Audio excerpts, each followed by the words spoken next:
Aujourd'hui, je vais vous montrer comment utiliser le modèle graphique de QGIS pour créer un modèle de délimitation des bassins versants et d'extraction de leur réseau hydrographique. Pas de délai, on se met au travail dans mon écran. C'est parti. La première chose à faire, c'est bien évidemment d'aller au niveau du menu de traitement, ouvrir le modèle graphique. Et si je vais dans notre modèle, la première chose à donner, c'est aller au niveau du panneau propriété. Si ce n'est pas activé, faire un clic droit par exemple sur algorithme ou bien sur entrée et activer le panneau des propriétés. Je crois que par défaut, il est forcément activé.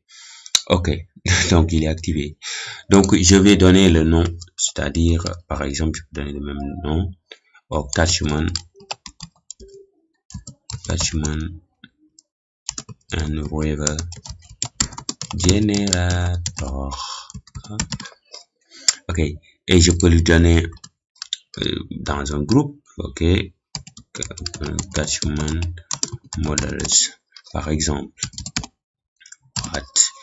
Donc c'est fini, on va prendre carrément les étapes de la réalisation des bassins versants. La première étape consiste à télécharger les MNT, donc ça ne va pas être pris en compte, bien qu'il est possible par exemple d'utiliser le plugin Open Topography pour faire ça, mais je l'ai pas encore essayé. Donc je vais simplement commencer par l'étape de la construction d'un raster virtuel. Je recherche virtuel, construire un raster virtuel. Je prends ça, je le mets ici. Et construire un raster virtuel, moi, qu'est-ce que je vais faire? Dans Input Layer, je vais permettre à l'utilisateur d'entrer ses couches raster. Donc, je vais choisir entrée du modèle. Et c'est tout. Je fais OK. Maintenant, ça va pas marcher parce qu'on n'a pas encore les entrées. Donc, on va choisir cette entrée. Donc, basculer de algorithme à entrée. Et cette fois-ci, vous allez simplement choisir, j'arrive pas à retenir le nom. OK. Je crois que c'est une mise en page en sources multiples parce qu'on veut plusieurs sources. Allez, je l'ai fait comme ça pour l'instant. Donc, je vais appeler ça couche MNT ou bien MNT. Et donc, ce sera une couche raster comme type, c'est obligatoire. Je fais OK. Allez, je déplace un peu ça. Je le mets ici. Tada. OK, je double-clique là. Ça prend automatiquement la valeur de mes MNT comme entrée. Je le fais OK. Voilà, je n'ai pas besoin de stocker le résultat. La deuxième étape consiste à faire la reprojection. Pour ce faire, je vais aller au niveau des algorithmes et je vais simplement rechercher projection warp ou warp. Donc, je vais prendre projection warp, placer ça ici. Et donc, quelle sera l'entrée? Cette fois-ci, ce n'est pas l'utilisateur d'entrée, mais ce sera la sortie de l'algorithme précédent. Et c'est tout. Mais maintenant, pour le SCR, je dois permettre à l'utilisateur de choisir le SCR qui lui convient. Donc, je prends ici, je vais choisir entrée du modèle. À chaque fois que je veux que l'utilisateur choisisse lui-même son entrée, je choisis entrée du modèle, bien évidemment. OK, je n'ai pas besoin de stocker le résultat, je fais OK. Et donc, c'est bon.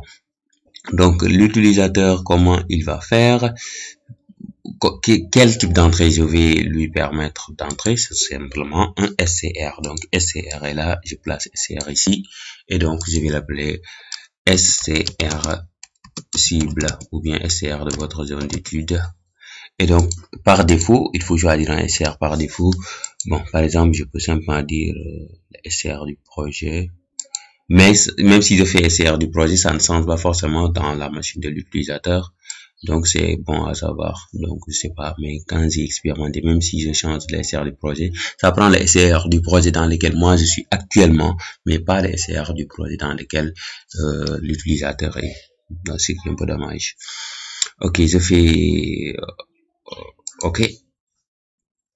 Et donc, je vais double-cliquer ici à nouveau. Et donc, vous voyez, au niveau des SCR, ça prend SCR parce que ça reconnaît que ça, c'est un SCR. Et je fais OK, c'est bon. OK, troisième étape, c'est le découpage, puisque ça, c'est large. Donc, il faut que je permette à l'utilisateur de découper sa zone d'étude. Et moi, ce que je préfère là, c'est que ce soit un découpage, pas par masque, mais par étendue, par étendue, ça peut être le canevas ou quoi que ce soit.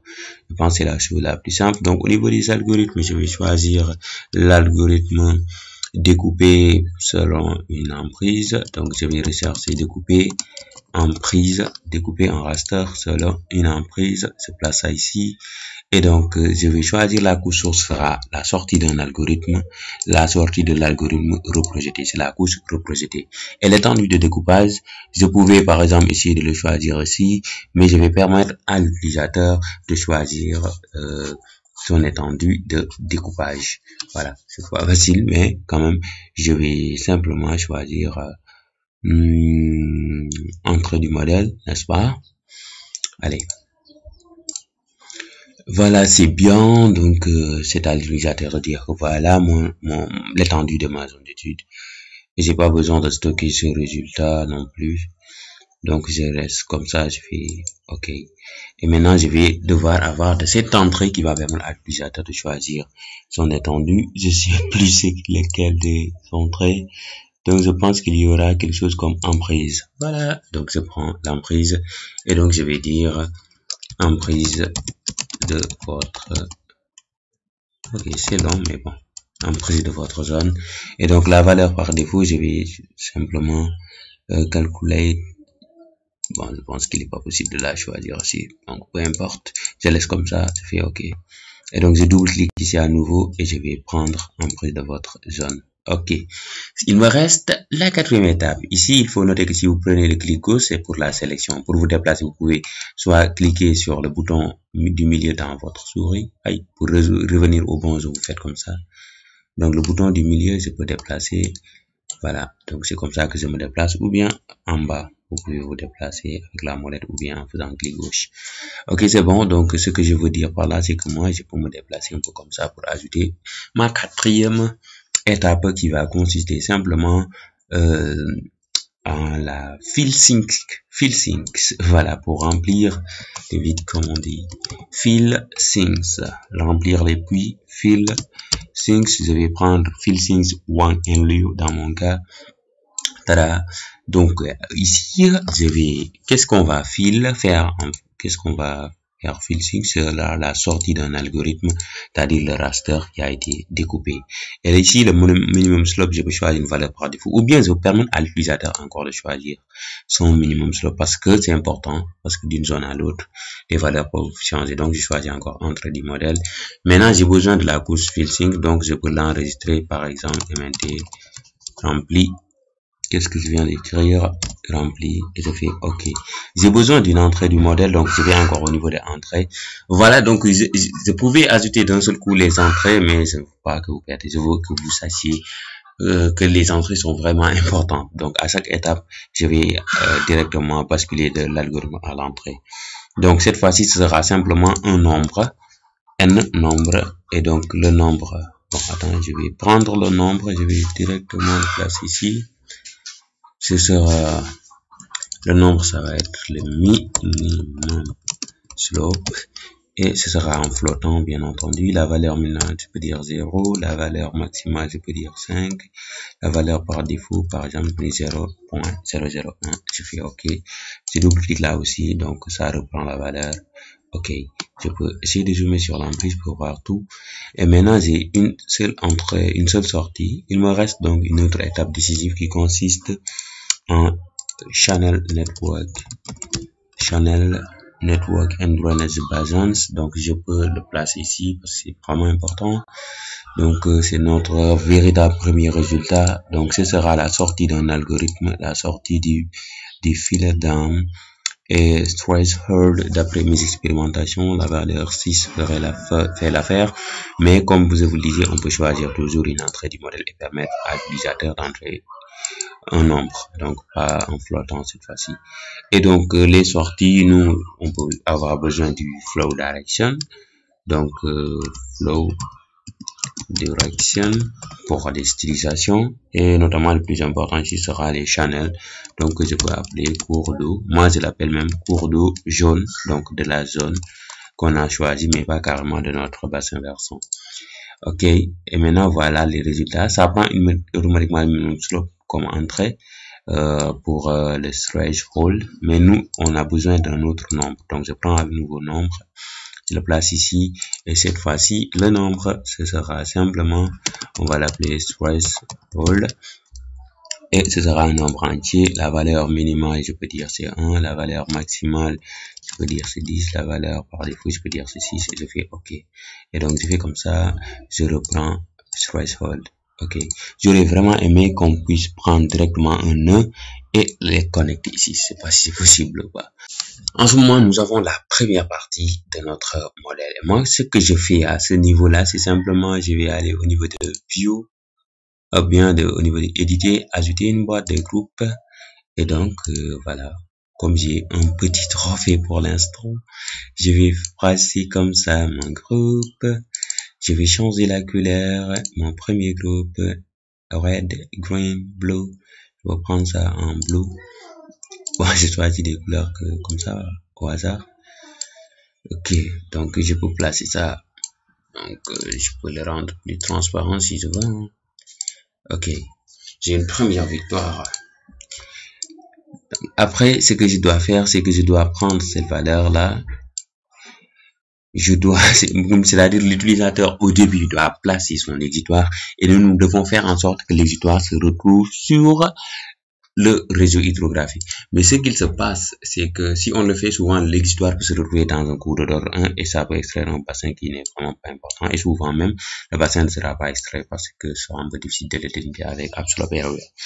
Donc, ce qu'on va faire, c'est qu'on va utiliser un outil qui nous permet d'extraire des cours d'eau qui sont d'un ordre supérieur à 3 ou bien d'un ordre supérieur à l'ordre supérieur ou égal à l'ordre qui sera défini par notre utilisateur comme étant l'ordre de son bassin. Donc, l'utilisateur va dire d'abord, mon bassin est soit d'ordre 3 ou plus, soit d'ordre 2 ou plus. Voilà. Et maintenant, en fonction de l'exitoire qu'il a placé, il aura le bassin versant qui sera vraiment le bassin dont il a besoin. Donc, ce que je vais faire, c'est que je peux commencer par ajouter une entrée qui sera un nombre, mais comme si j'ajoute l'entrée, vous n'allez pas comprendre. Bon, je commence cette fois-ci par l'entrée, sera encore un nombre, et cette fois-ci, je vais l'appeler ordre de mon PV, comme bassin versant, ou bien ordre de mon PV, c'est bon. Ok, ce sera simplement en entier, la valeur minimale, je peux dire 1, ou bien 2 même, hein. Parce que 1, vraiment, moi, j'aime pas ça. La valeur maximale, ce sera, je peux dire 6, la valeur, bon, là, ça dépend, non, hein. Je peux dire 10, c'est à vous de voir ce que vous voulez, et la valeur par défaut, ce sera simplement, moi, je prends 3, la valeur maximale, souvent 5, c'est quand même suffisant. Ok, je fais OK. Et donc, qu'est-ce que je vais faire par la suite? Je vais ajouter l'extraction par extraction, un algorithme qui va permettre d'extraire par expression. Donc, je vais simplement rechercher le mot expression. Donc, il va me permettre expression et extraire par expression. Donc, je vais le placer ici. Et cet algorithme, je peux l'appeler, je peux changer le nom hein, pour plus de visibilité. Donc, je vais extraire l'ordre qui me convient. Extract order. La couche source sera la sortie d'un algorithme. Ce sera donc les channel network, bien entendu. Et mon expression, cette fois-ci, donc, ce sera une valeur, une valeur. Et donc, je vais aller au niveau des expressions. Vous allez voir quelque chose de magique. C'est-à-dire qu'on peut utiliser les variables ici. Voilà. Donc, moi, ce que je vais faire, c'est simplement dire que, ok, my channel network, order, je vais prendre autant pour moi, order. Donc, je vais rechercher ordre de mon BV. Donc, voilà. Donc, je vais dire ordre de mon BV est supérieur ou égal à, non, c'est pas ça, en fait. Je vais justement dire, c'est-à-dire l'ordre du cours d'eau lui-même. L'ordre du cours d'eau, comment je puis trouver ça? Voilà, donc je vous explique, je retourne. Discord changes, donc on est sur cette couche. Maintenant, cette couche channel network, on le sait, il a un champ qu'on appelle un champ order. C'est toujours comme ça. Moi, je vais dire donc order, le champ order de cette couche, le champ order, comme ça, on l'a écrit, va être soit supérieur, soit égal à ce que l'utilisateur va ajouter comme ordre. Vous voyez ce que je veux dire? Donc, pas order, mais ordre. Donc, va être supérieur à l'ordre de mon brevet. Donc, je fais OK. Donc, c'est ça. Et donc, pour les entités correspondantes, bon, pas besoin de l'enregistrer. Donc, je les extrais comme ça, virtuellement, implicitement, mais je n'ai pas besoin d'afficher ce résultat. Voilà. Et donc, je fais OK. Maintenant, l'autre chose que j'ai à faire, c'est que l'utilisateur entre déjà sa couche de points. Ici, l'utilisateur, vous verrez qu'il n'y a pas de connexion parce qu'on a utilisé implicitement cet ordre. Et donc, ce qui se passe là, je peux le prendre, je les place ici, parce que c'est ici. Donc, je vais créer un algorithme qui va me permettre de placer le point que l'utilisateur va placer comme exitoire, mais va le rattacher directement au cours d'eau d'ordre order ou plus. Donc, je vais donc choisir l'algorithme Saga Snap Point to Line. 3, je vais faire comme ça. Donc, la couche source sera une entrée du modèle. Ça, l'utilisateur va dire que voici ma couche exitoire qui porte un seul point. C'est important. Et les snap futures sera la sortie d'un algorithme, à savoir les entités correspondantes de l'extraction par ordre. Voilà. Donc, peu importe le reste, je fais le résultat. Je vais l'appeler outlet snapper ou bien exitoire ajusté simplement. Et je vais faire OK. Voilà. Donc, mon entrée du modèle, qu'est-ce qui se passe? Donc, je vais faire comme ça. Voilà, parce que l'utilisateur n'a pas encore entré son entrée du modèle. Et cette entrée sera quoi? Sera simplement une couche vectorielle. Donc, je vais aller au niveau de l'entrée. Je vais voir couche vecteur. Et je vais placer ça ici, par exemple. Et je vais dire mon exitoire. Et donc, ce sera une couche à géométrie ponctuelle. Et je vais faire OK. Tada. Donc, je vais avoir ici mon exitoire. OK. Voilà. En ce moment-là, je pense qu'on a fait l'essentiel du travail parce que notre exitoire sera au bon endroit, au bon moment. Et ce qu'il reste à faire, c'est simplement d'utiliser l'outil Upslope Area pour extraire ce qu'on appelle le bassin versant. Bon, il y a une étape intermédiaire, mais d'abord, je vous montre l'outil Upslope Area.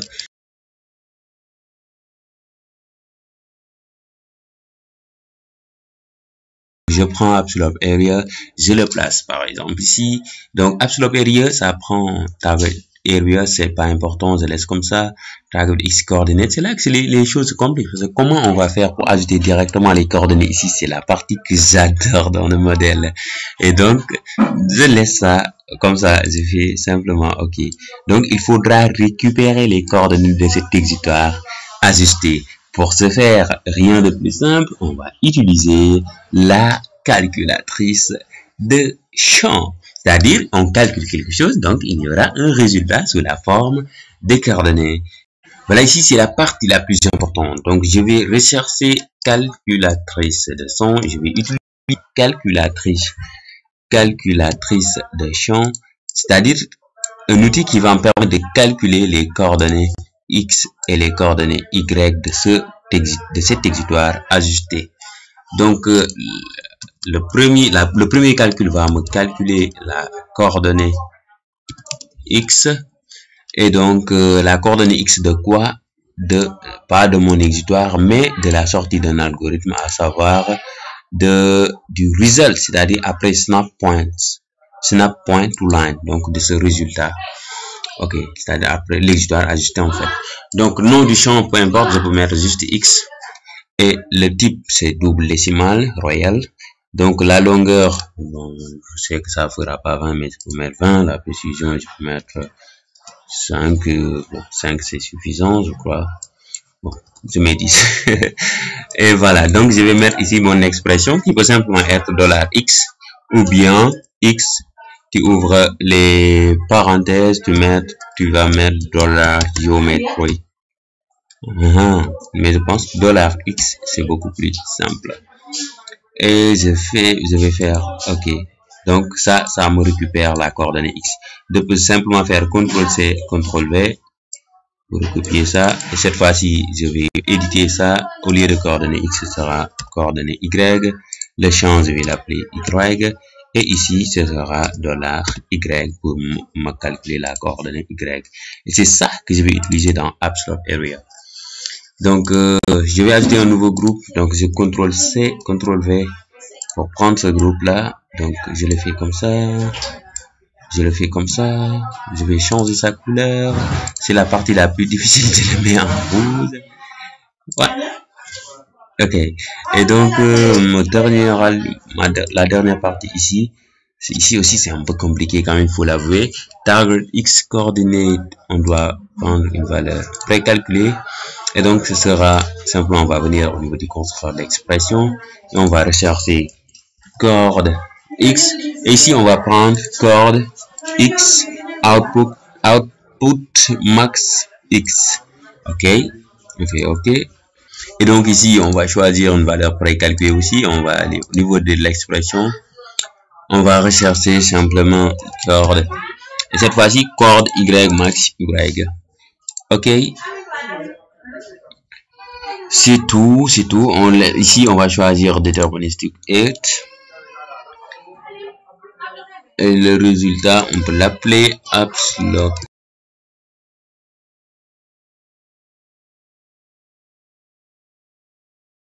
À ce niveau, qu'est-ce qui ne marche pas? Ok, je double-clique. J'ai pas choisi en fait le MNT. Élévation, je vais choisir la sortie d'un algorithme et je vais choisir Philod Diam. Je vais faire OK. Un problème, hein? Ok, qu'est-ce qui n'est pas optionnel ici? Deterministic 8, sync rules, table X coordinate, table Y coordinate. Mais je vois pas de problème là. Hein. Ok. L'entrée utilisée ici. Donc là, je vais mettre sa valeur. Ok. Et là, je vais mettre sa valeur. Je fais OK. Voilà. Ça marche. Et maintenant, vous savez ce qui reste. Vectoriser absolute areas, on passe. Donc, je vais prendre l'outil vectoriser ou polygonize. Attends, je vais regarder polygoniser raster vector. Je mets comme ça. Qu'est-ce que je vais polygoniser? Je vais polygoniser absolute area. Je laisse comme ça. Je vais nommer ça quand même mon bassin versant.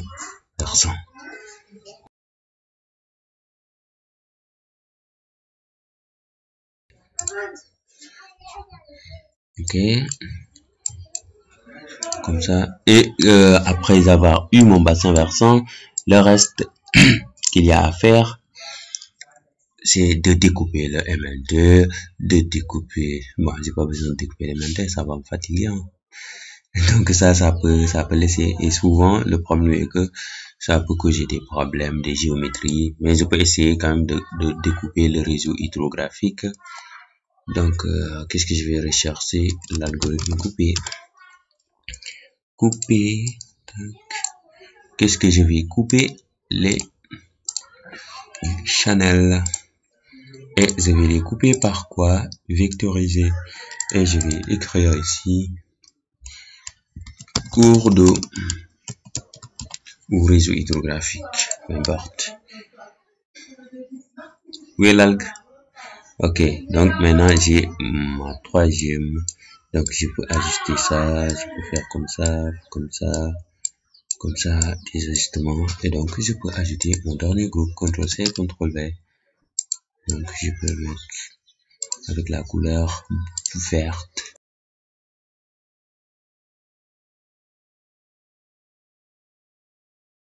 Et je vais aller dans Entrée, réordonner les entrées. Donc j'ai besoin d'abord d'ajouter mon MNT, après ça, après mon exutoire. Bon, d'abord mon exutoire, minimum slope, ordre de mon bassin versant.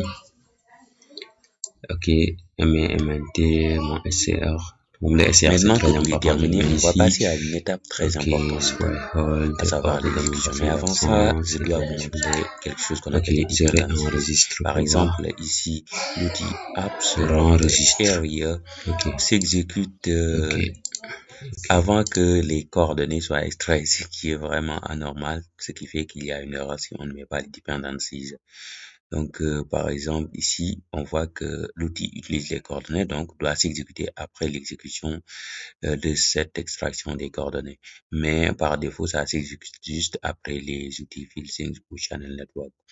Pour fixer ça, on va dire que cet outil dépend des coordonnées. Voilà. Donc, on double-clique sur l'outil et on va aller tout à fait en bas et sur les dependencies, on va appuyer ici et on va dire que ça dépend des coordonnées X et des coordonnées Y. Et c'est tout, on fait OK.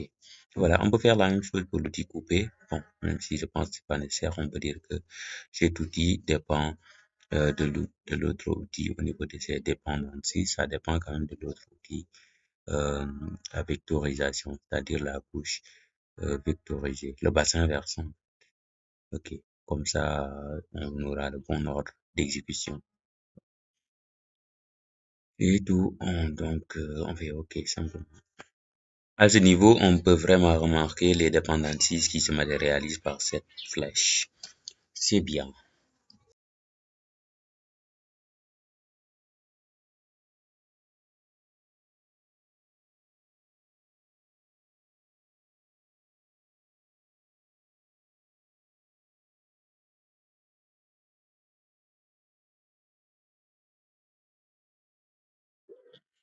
À ce niveau, on réenregistre le projet et on l'enregistre dans le projet, le modèle autant pour moi. Et puis, on peut aller à l'étape du test de notre modèle. Pour cela, rien de plus simple. D'abord, je vais ajouter mes tuiles aimantées. Dans mon cas, je vais ajouter seulement ces deux tuiles aimantées. Voilà, je les ajoute, c'est fait. La deuxième étape va seulement consister à la création d'une couche temporaire en mémoire dans mon cas pour placer mon exutoire que je vais nommer exutoire. Donc la géométrie point, le système de coordonnées, j'ai choisi par exemple 32 pour le Sénégal. Voilà, le reste, je laisse comme ça, je fais OK. Donc je change le système de coordonnées pour que ça corresponde au système de coordonnées de référence du Sénégal. Donc, je fais OK. L'essentiel, c'est que ce système de coordonnées du projet doit correspondre à celui de l'exutoire et à celui qu'on va choisir également dans le modèle. Donc, je place mon exutoire. Dans mon cas, je vais chercher ici, quelque part où je peux le placer. Donc, je prends sous bassin ici, je zoome. Et ce qui est important, c'est qu'on n'a pas besoin de faire un zoom extrême. Donc, on devine là où doit se trouver le cours d'eau et on fait un clic. Si on n'a aucune idée d'où se trouve exactement l'exutoire, je veux dire. Et on cherche l'outil Catchment. Voilà le modèle qu'on vient de créer. Et en haut, on met l'exutoire, c'est déjà fait. Après, on va mettre l'ensemble des paramètres qu'il faut, les SCR, l'exutoire, on va également ajouter simplement des couches MNT. En mon cas, je clique ici et je vais simplement sélectionner tout parce que j'ai des couches MNT. Donc, je choisis l'étendue, je peux choisir l'étendue du canevas, mais si je le fais là, ça va pas marcher parce je sais pertinemment que la zone est plus vaste. Donc, je prends ici l'outil dessiner et donc, je dézoome pour prendre une emprise qui va prendre pour mon bassin versant. Le reste des paramètres, les paramètres par défaut marchent vraiment bien. Et je pense que à ce niveau, je peux exécuter. Il faudra également bien vérifier le SCR.